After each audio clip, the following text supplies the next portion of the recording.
we are going to be showing you how to use your camper. Greg tells me that you've already owned, so I'm going to go over a light abbreviation. I'll show you where all the valves are. I don't know if your other camper had this. This is a This is a system in which you can switch from one tank to the other.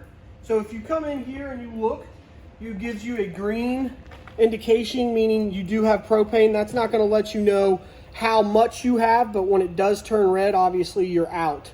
What I tell people to do is you can switch between this tank or that tank. See how it switched to red? But I would leave it on one tank at a time and leave my other tank empty, or closed rather, so that when you are ready to go camping, you don't find out you have no propane on board. So right now we are pulling off this tank. It's green, it's good, and this tank is off. I do that so that when this tank's empty, I know this tank is full. Your battery is on the back side here. You have a fuse down here, a 30 amp fuse down here right next to your battery disconnect. That if for some reason when you go and plug in and you get a spark, it will short out that fuse, and sometimes you have to replace that 30 amp fuse. So just know that if you ever have any power issues, check there first. Power tongue jack's pretty self-explanatory. Right around here, you have your city water connection. This is where you'll hook up your hose. Outside of that, this is your gravity fill that goes to your fresh tank. So if you know you're going to a campsite that has city water hookup, you know, it's up to you whether you want to travel with water or not. You really shouldn't travel with more than a half a tank of water at a time, but you can do it as you need it. Here is your antifreeze inlet to go ahead and do your winterization portion of the coach. If you look in here, you have your water pump and a valve.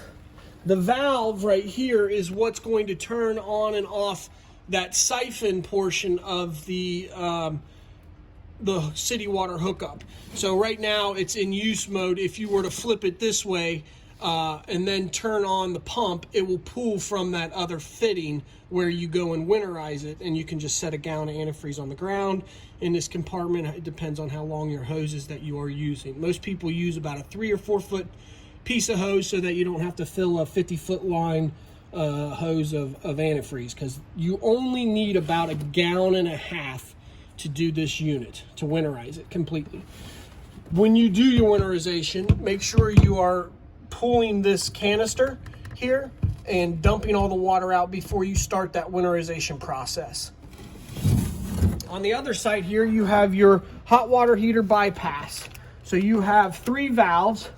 Right now it is in use mode, so when you go to winterize it, just make sure you turn every one of those valves and it will be in winterize mode. So if I switch that valve there, switch this one, and switch that one, now I'm ready to drain the hot water heater and suck up my antifreeze. I'm going to put you back to in use mode because it's camping season. Outside of that, you got your hot water heater here. The only way to know if your hot water heater is full is you give that a little pull and water will come out. That is the top of your tank. This is the bottom of your tank. An 1 1/16 socket will take this out. If you guys know you are not going to be using your camper for 2 to 3 weeks, I would drain this so that you don't have any of that stagnant water smell. Once you get that stagnant water smell in the fresh tank and the lines, it's hard to get rid of.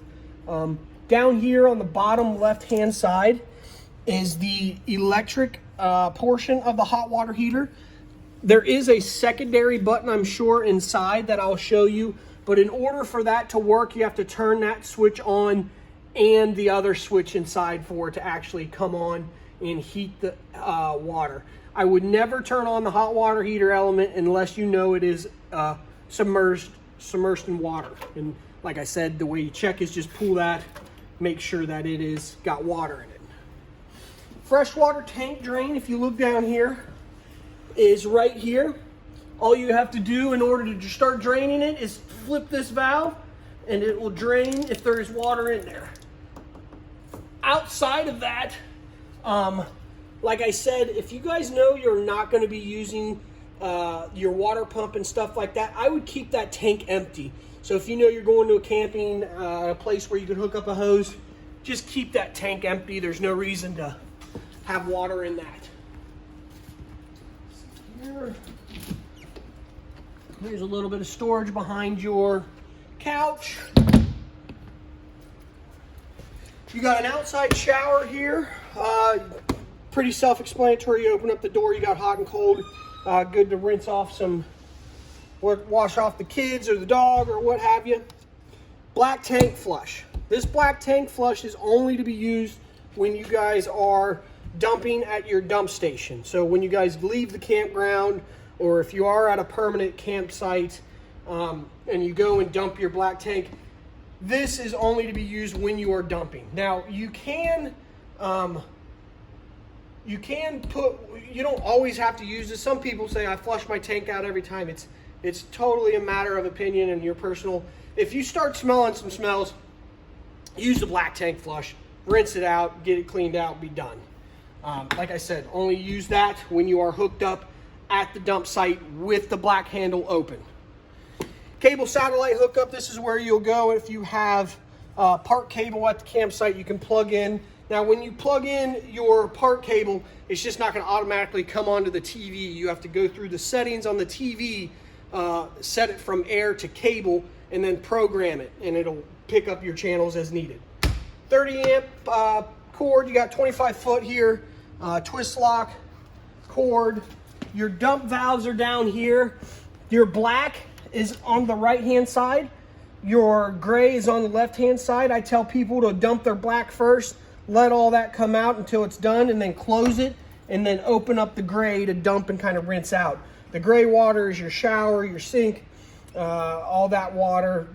The black is strictly your toilet. So do the black first, use the gray water to rinse it out. Yes, it's dirty water, but it's not toilet water. Got your storage for your sewer hose right here. Open that up and you got your storage hose in there for you.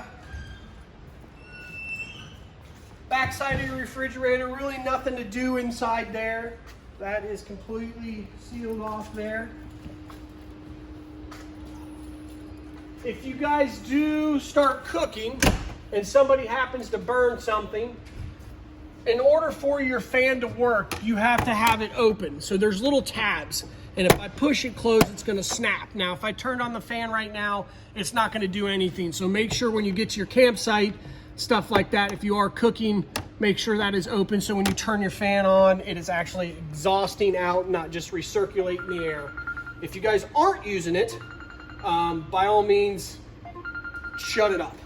Because what happens is mud dauber wasps love the smell of propane. They might sneak their way in there and make themselves a little home.